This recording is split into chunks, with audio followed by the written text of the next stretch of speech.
The overall goal of this procedure is to generate new optical frequencies using silica microspherical whispering gallery mode resonators for optical and photonics applications ranging from compact laser sources to biochemical sensing.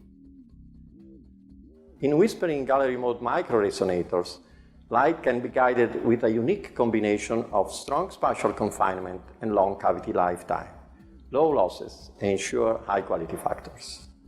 Such resonators are ideally suited for nonlinear optical interactions. In particular, silica microspheres show a great potential as frequency generators for continuous wave, compact, narrow line width, and tunable sources.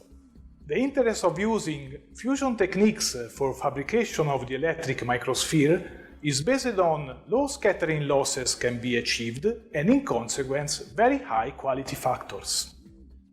We use homemade taper fiber to couple light into the microspheres. The high coupling efficiency and the high cavity build-up factor can trigger nonlinear Kerr effects with low continuous wave pump power. Demonstrating the taper procedure will be Franco Cosi, a technician from our laboratory.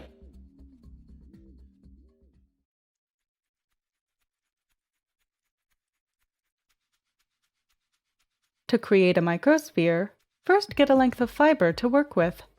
Gather the equipment needed to create a microsphere using single-mode silica fiber. This includes the fiber, acetone, an optical coating stripper, and a fiber cleaver. In addition, have ready a fusion splicer. Use the stripper to remove about 1 to 2 centimeters of the acrylic coating.